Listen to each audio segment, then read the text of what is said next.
நடைமுறையில் உள்ள பயங்கரவாத தடை சட்டம் நீக்கப்பட வேண்டும், பயங்கரவாதத்திலிருந்து அரசை பாதுகாக்கும் சட்டவிரைவு விலக்கிக் கொள்ளப்பட வேண்டும் என கோரி யாழ் நகரில் இன்று போராட்டம் முன்னெடுக்கப்பட்டது. யாழ் பொது நூலகம் முன்னிலையில் ஆரம்பமாகிய போராட்டம் ஏனையின் வீதியூடாக பயணித்து ஆளுநர் அலுவலகம் வரை சென்றது. அங்கு கண்டன அறிக்கை வாசிக்கப்பட்டது. மேலும் அறிக்கையை ஐநாவுக்கு அனுப்பி வைக்கவும் ஏற்பாடு செய்யப்பட்டதுடன் போராட்டம் நிறைவடைந்தது. தாயக செயலணியின் ஏற்பாட்டில் இடம்பெற்ற இந்த போராட்டத்தில் அரசியல் கட்சிகளின் பிரதிநிதிகள், மத தலைவர்கள், பொது அமைப்புகள் மற்றும் காணாமல் ஆக்கப்பட்ட உறவினர்கள் என பலரும் கலந்து கொண்டனர்.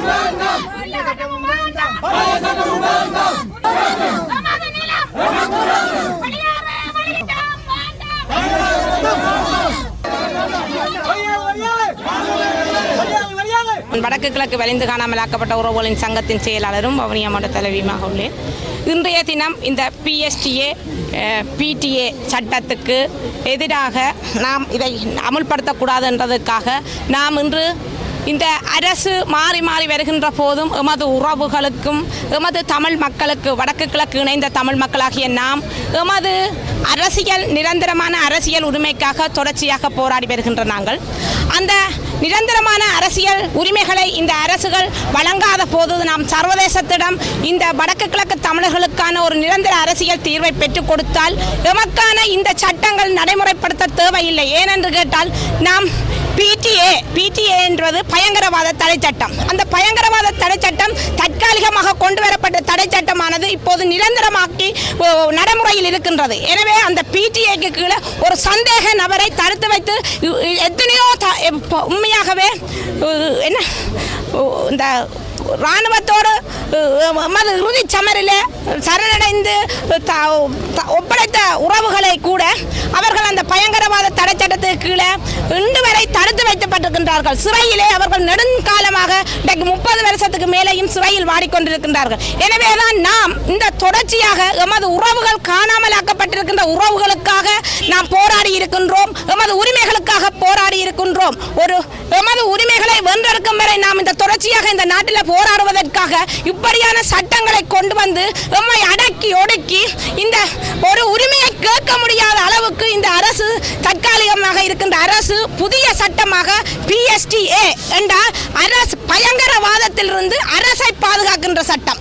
அப்ப அரசை பாதுகாக்கின்ற சட்டம், அரசை பாதுகாக்கிற சட்டத்தை வச்சுக்கொண்டு எமது இனத்தை மிகவும் அடக்கி ஒடுக்கிறதுக்காக ஒரு நினைவு கூறல் செய்ய இயலாது, ஒரு முகநூலில் பதிவேற்ற இயலாது, இந்த உரிமைகளுக்காக போராட இயலாது, இந்த உறவுகளை தேடி போராட இயலாது, அரசியல் கைதிகளை அப்படி இருக்கின்ற போது நாம் தமிழ் மக்களாகிய நாம் வடக்கு கிழக்கு இணைந்திருக்கின்ற தமிழ் மக்களாகிய நாம் இந்த பயங்கரவாத தடை சட்டத்துக்கும் புதிதாக அமல்படுத்த இருக்கின்ற பிஎஸ்டிஏ பயங்கரவாதத்திலிருந்து அரசை பாதுகாக்கின்ற சட்டத்துக்கும் எதிராக நாம் இப்போது சில நாட்களுக்கு முன்பு கையெழுத்துக்களை வேண்டி அனுப்பி இருக்கின்றோம்.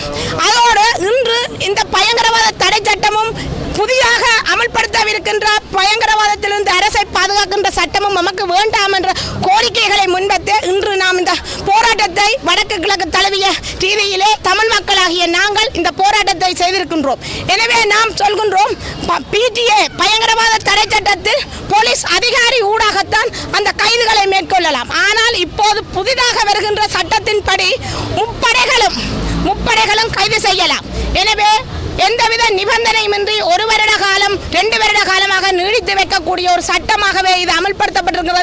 எனவே மக்கள் விழிப்புணர்வாக இருக்க வேண்டும். எமது உரிமைகளை வென்றெடுக்கும் வரை நாம் இந்த பயங்கரவாத தடை சட்டமும் வேண்டாம், புதிதாக அமல்படுத்த இருக்கின்ற பயங்கரவாதத்திலிருந்து அரசை பாதுகாக்கின்ற சட்டமும் வேண்டாம் என்பதில் முன்னெடுக்கப்பட்டிருக்கின்ற இந்த மக்கள் எழுச்சி போராட்டம் உண்மையிலே எங்களுடைய நாட்டில் கொண்டு வர இருக்கின்ற இந்த புதிய பயங்கரவாத தடை சட்டத்தை கொண்டு வர வேண்டாம் என்று சொல்லியும் இதுவரை காலம் இருக்கக்கூடிய இந்த பயங்கரவாத தடை சட்டத்தை நீக்க கோரியும் எங்களுடைய மக்கள் ஒன்றிணைந்து இந்த மக்கள் எழுச்சி போராட்டத்திலே அந்த விடயத்தை இந்த நாட்டுடைய ஜனாதிபதிக்கும் அதே போல சர்வதேசத்துக்கும் எடுத்து என்பதற்காக இந்த போராட்டம் முன்னெடுக்கப்பட்டிருக்கிறது. உண்மையிலே இப்போ இருக்கக்கூடிய சட்டத்தினால் எங்களுடைய மக்கள், அதாவது வடக்கு கிழக்கு இருக்கக்கூடிய மக்கள் அதிகமாக அழிந்தார்கள், அதே போல பாதிப்படைந்தார்கள். எல்லா விதத்திலும் பாதிக்கப்பட்டிருக்கக்கூடியவர்கள் வடக்கு கிழக்கு மக்கள். எனினும் தமிழர் என்று சொல்லப்படுகின்ற இனம் சார்ந்ததாக அளிக்கப்பட்டும் ஒடுக்கப்பட்டும் இருக்கக்கூடிய அந்த சட்டம், அதையும் விட அதை தாண்டியும் புதிதாக கொண்டு வரப்பட இருக்கின்ற சட்டம் இந்த நாடு பூரா நாட்டில் இருக்கக்கூடிய ஒவ்வொரு மனிதனும் பாதிக்கக்கூடிய வகையான அதிக பிரச்சனைகளையும் அதிக நெருக்கடிகளையும் கொடுக்கக்கூடிய ஒரு சட்டம் கொண்டு வரப்பட இருக்கின்றது, புதிய பயங்கரவாத தடை சட்டம்.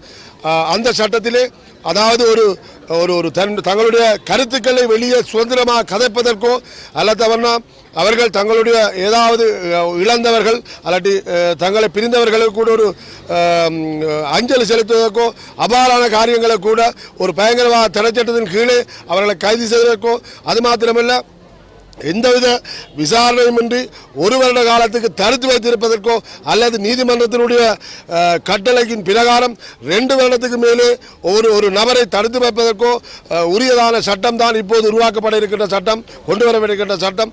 இவ்வாறான சட்டங்கள் ஏதும் எங்களுடைய நாட்டில் தேவையில்லை என்று சொல்லியும் புதிதாக கொண்டு வரப்பட இருக்கின்ற சட்டத்தை கொண்டு வர வேண்டாம் என்று சொல்லியும் எங்களுடைய மக்கள் இந்த பாதிப்பில் இருந்து விடுதலை பெற வேண்டும் என்று கேட்டியும் இந்த எழுச்சி போராட்டத்தில் நாங்கள் கலந்து கொண்டிருக்கிறோம். விடுதலைக்காக போராடிய ஒரு இனத்தை ஒடுக்குவதற்காக பயங்கரவாதிகள் என்று முத்திரை குத்தப்பட்டு அதன் விளைவாக பயங்கரவாத தடை சட்டம் அல்லது தற்போது கொண்டு வர இருக்கிறதான அரசை பாதுகாக்கிறதான பயங்கரவாத தடை சட்டம் ஆகியவை இரண்டும் சிறுபான்மை இனங்களை அடக்குகிறதான ஒரு சட்டம் மூலமாகவே நாங்கள் கருதுகிறோம். இந்த நாளிலும் எங்களுடைய அழைப்பை ஏற்று இந்த போராட்டத்திற்கு வலு சேர்த்திருக்கிற ஒவ்வொரு அமைப்புகள், மாணவ சமூகங்கள், மத தலைவர்கள் ஒவ்வொருவருக்கும் எங்களுடைய விசேஷித்த நன்றியை தெரிவித்துக் கொள்ளுகிறோம். இந்த சட்டமூலமானது சிறுபான்மை இனங்களுக்கு மாத்திரமல்ல, இனி வருகின்ற காலப்பகுதியிலே பெரும்பான்மை இனத்தைச் சேர்ந்தவர்களும் இந்த சட்டத்தினாலே பாதிக்கப்பட வேண்டிய துர்ப்பாக்கிய நிலைக்குள்ளே தள்ளப்படுவீர்கள் என்பதனை நாங்கள் தெரிவித்துக் கொள்ளுகிறோம். இந்த போராட்டமானது எங்களுடைய மக்களுடைய இருப்பையும் இந்த மனித சக்திக்கு எதிராக பாவிக்கப்படுகிறதான இந்த சட்டமூலத்துக்கு எதிரானதாக இந்த போராட்டம் நாங்கள் முன்னெடுத்திருக்கிறோம்.